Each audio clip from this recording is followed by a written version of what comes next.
Okay, thank you.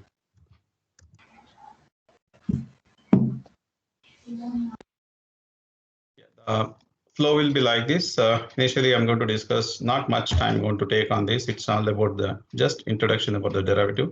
Maybe around 5 minutes I'm going to spend. After that, so what is happening in the Indian derivative market? That's what we'll try to understand for maybe under 5 or 10 minutes. Then later on, we'll move on to the core aspect of today's program. That is how we're going to use practically, how we're going to take out the data, how we're going to use this data in the learning process. And also, one is it is useful who is teaching, other one is like those students who are doing a project. It might be very useful because when you start doing project, you'll be thinking, like, okay, from where we're going to get this data. That is one of the most important thing, because unless you know like where to get data, it will be difficult for you to take out the process. I mean, continue with your project. Then we'll be having obviously Q&A will be there. This is the flow of the program. Okay, let's start with derivatives. Like many of you knows this, what exactly is derivatives. I'm not going to discuss anything basics on derivatives. So we all know that derivative is a financial contract whose value is derived from its underlying asset. So we know like whatever the derivatives you want to talk, it can be financial derivatives or commodity derivatives. In commodity derivatives, if you want to discuss about metals, or it can be your agri commodities, so whatever it is, for all those things will be having some underlying asset. So that is the value of your derivatives. It can be your futures, options, swaps, whatever it is. All those values will be derived from its underlying asset. So what are the underlying assets? What we can trade it? So right now, these are the different products which are available in derivatives. So one, we have equity, obviously we have stocks, then we have index, then we have commodities, currency, and interest rates. So these are the five different derivatives which are available. So at the same time, like see, just if you go back to Indian stock market or Indian derivatives. Okay, in the next topic, I'm going to cover this about Indian derivatives market. So other like when it comes to the traders or the participants who will be participating in these derivative markets will be having hedges. So as we all know that the basic intention of introduction of derivatives is hedging. How are you going to hedge your positions? It can be your stock, it can be your commodity, it can be your currency, it can be your interest rate. How are we going to hedge? That is a basic intention of starting these derivatives. CBOT has started the first derivative market, derivative trading.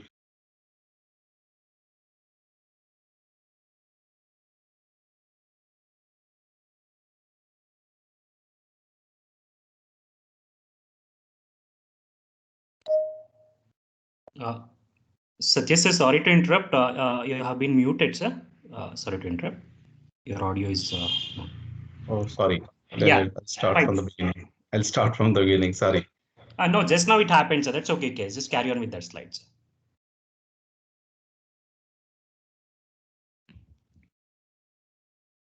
Okay. So we all know like what is derivative. Derivative is a financial contract whose value is derived from its underlying asset. So we know what will be an underlying asset. It can be your equity, it can be your commodity, or it can be your interest rate, or it can be futures. These are the derivatives which are available across the world. It can be stock, index, commodity, currency, or interest. Number of stocks which might be available for trading will be less. So we'll discuss that. Okay, why it is less? Why we have only restricted number of stock, limited number of stocks which are allowed for trading. That we'll discuss maybe in the later part. Then there are few traders or participants will be participating. One of the trader will be your hedgers. The basic intention or the basic objective of introduction of derivative itself in the 18th century was to hedge your positions. What are the positions you have? Like farmers initially they started hedging their predicted crops. Then because it is difficult, we know that in the seasons the prices of your commodities will go down. So one of the aspect what you can use, one of the thing what you can use is your derivatives. So if you, by using derivatives, you can hedge your price risk. That is possible. Then that's I was just telling like okay, we started with commodity, then we moved on to stocks. We started index, then we had currency, interest rate. So under commodity, we have agri commodities, we have metals. Now latest thing what they added is weather also. You can predict weather based on the weather. You can start trading in derivatives. That is also possible. So we can't we can generally we cannot expect we cannot see so okay see what else is expected to come. There are many more things might come into derivative market. Obviously, when you say which is which is linked to stock market, will be having a speculators. So without speculators, it is difficult. Difficult in the sense your market will not be having any fluctuations without speculators. Even speculators are required in the market. Speculators are the persons who will be trading in the derivative based on their predictions. Those people will be there in the derivative market. Then we have margin traders. So why margin traders in derivative? Basically, what happens in the equity market when you want to trade, there is something called margin, which you are supposed to give it to the uh, brokers or broker term brokers will be giving it to the exchange. Suppose you want to buy a stock worth rupees 3 lakh, they'll say that okay, give at least 1 lakh rupees margin, will allow you to trade in the equity market, or you can buy in the equity market, you can hold your positions. That doesn't mean that 2 lakh rupees will be giving free of cost. Okay, they're not going to charge any interest. Yes, for 2 lakh rupees, they'll charge you interest for number of days for which you'll be utilizing that particular amount. Now, to avoid this, what happens now, many of the traders will be moving from equity market to derivative market. In the derivative market, we all know how does your futures works. In the futures, what happens, you're not going to pay entire money when you get into contract or when you enter into contract. So typically, what is entering into contract, we all know when you buy a future contract or when you sell a future contract, you will enter into contract. Right. So you hear what happens. So let us take an example. Okay, if a contract value is 5 lakh rupees, okay, if they ask you to pay 20% of the margin, so 20% of your 5 lakh rupees is 1 lakh. So if you pay 1 lakh rupees, you can buy one future contract. Let us assume you're going to buy a June future contract. So when you buy June future contract, you have time till June expiry. June last Thursday is the expiry for your contract. If I'm right, it is on 24th of June. So if you pay 1 lakh rupees, okay, obviously there is MTO mark to market. If there is a volatility to take care of that mark to that particular risk of volatility, they'll ask you to pay mark to market. So other than that, like you're not going to pay entire money. What happens in the equity market when you buy, if you want to buy same 5 lakh rupees stocks, within 2 days, you're supposed to make payment for the exchange. Why 2 days is because the equity market we have T plus 2 settlement, whereas in case of futures it is T plus 1, but you have time till expiry. So that is an advantage. So instead of giving entire 5 lakh rupees, suppose if you are expecting market to, so let us assume that okay, Reliance is trading at 1,900 rupees today, and you are expecting it to go up to 2,000 rupees. So what you can do is, okay, 100 rupees jump is a good jump. 250 is a large size, if I'm right, to a Reliance. So 250 shares, if you want to buy in equity shares, you need to spend at least approximately 7 lakh rupees. So instead of giving 7 lakh rupees, around 1.8, 1.9 lakhs, if you're going to give as a margin in the futures, you can buy one lot. If it goes up as per your expectation, if it goes up 100 rupees, you can sell that particular contract. You can make a profit of 250, 25,000 rupees. So that is an advantage with the future contract, and for the difference amount you need not pay anything. That is what is called as futures, and you're going to pay only margin. If there is any changes in the prices, if after buying if the price goes down, they'll ask you to pay the difference. That is an advantage with the futures market. That is where your margin traders will come to trade in the future market, rather than going and taking brokers funding and pay interest on that one. They would like to trade with the same money. They would like to get into future contract and trade. That is where your margin traders will come into picture. Then comes to your arbitrager. So obviously, if there is any mismatch with a fair price and your trading price, there will be an opportunity to do an arbitrage profit.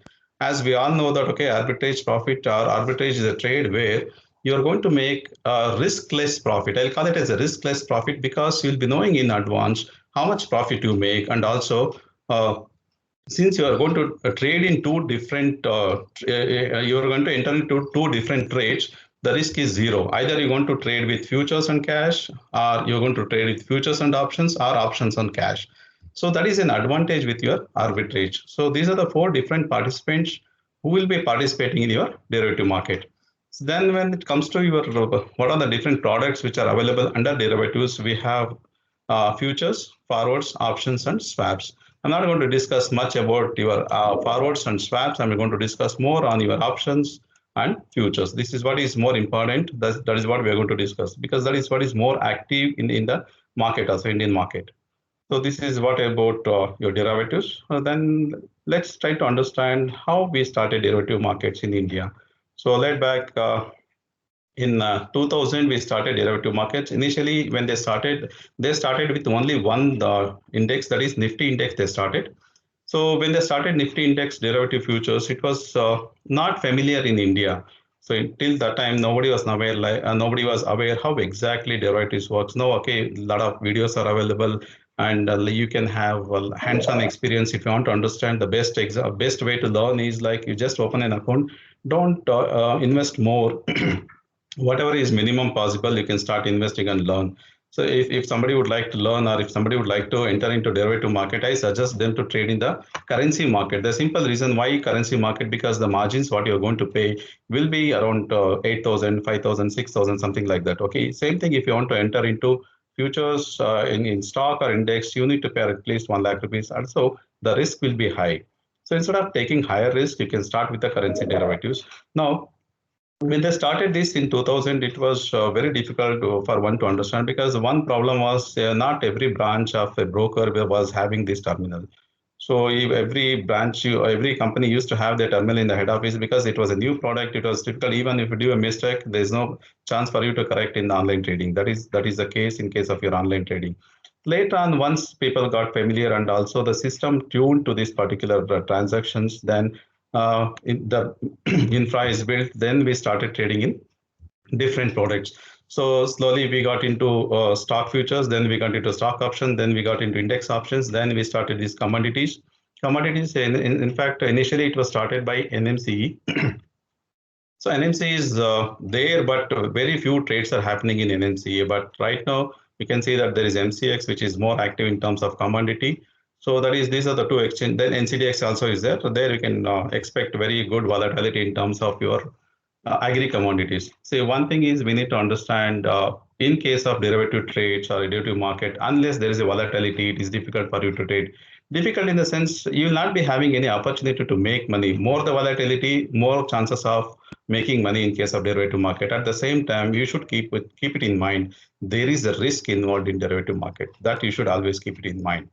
Then which are the products which are allowed? So slowly we got into commodity, then we started currency, then interest rate, all these things started. So as of now, these are the products which are available in India. We have index, we have currency, we have interest rate futures which are traded in NSE. Then we have stocks, obviously. Then we have commodities. These are the 5 different products or underlying assets which are allowed to trade in India.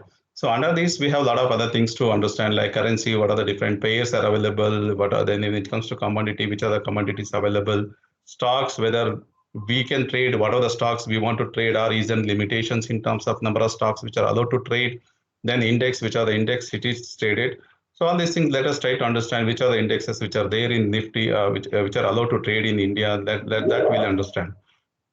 Then this is what is Indian derivative market.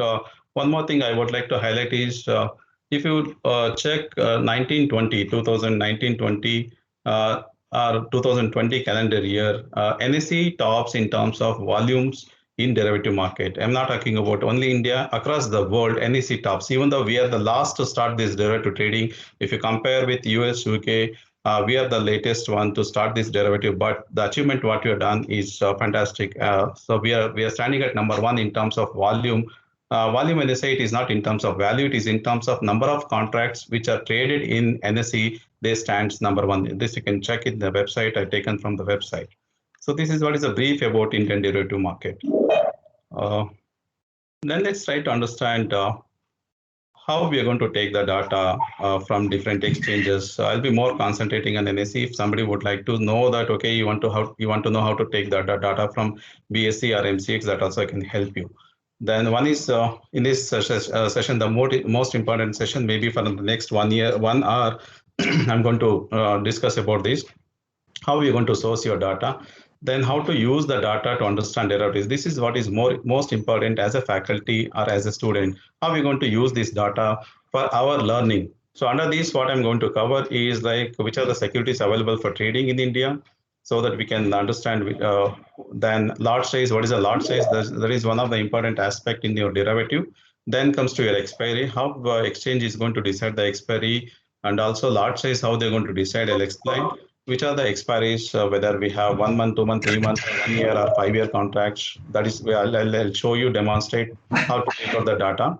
Then comes to how you're going to check the spot price and the future price, if there is a difference, or you will try to understand using Excel how you're going to calculate your futures by taking your spot prices. Then pricing of your futures, comparing with the actual price, will do that. Then margin requirement. This is one of the aspect which we need to understand when it comes to trading in the future contract. We all know that, okay, in case of your pedagogy, we have something called mark to market. How this is calculated, and what are the different types of margin which are there, which exchange is going to ask you to pay, and also how it is calculated. Not necessary that we should always depend on broker or somebody. So we can take live what is the margin requirement. We can take those examples and we can start solving the problems in the class also. And then comes to your option price. We'll try to understand what exactly is option price, how we can take out for different strike prices, different expiries, how we can take prices of your options. And also maybe one or two cases I can take and explain, like, okay, if your trading price is so and so, what will be the actual price based on the data, what is required. Like we need standard deviation, we need your dividend, if there is any dividend, something like that. We'll try to take the data. I'll show you online itself how you can calculate the fair value. So practically we know how to use a formula. I'm not going to use formula and teach you how to do it. And I'll just give you the inputs. Okay, how you're going to take out the inputs required to find out or pricing your options. That is what we're going to learn here today. The option calculator with implied volatility. This is the most important thing. I'll explain when it comes to your option calculator, what is implied volatility. Then yeah, I think this is what we're going to understand in this session. Before I start demonstrating the practical things, can I know like anything else? Any participant is expecting anything else other than this? You can unmute and talk so that I can note down, if possible, I can discuss that also.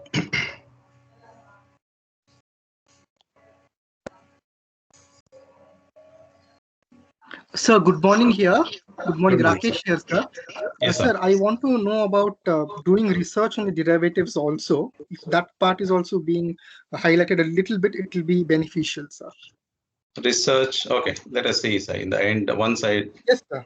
discuss about all these things, what type of research can be done. Let us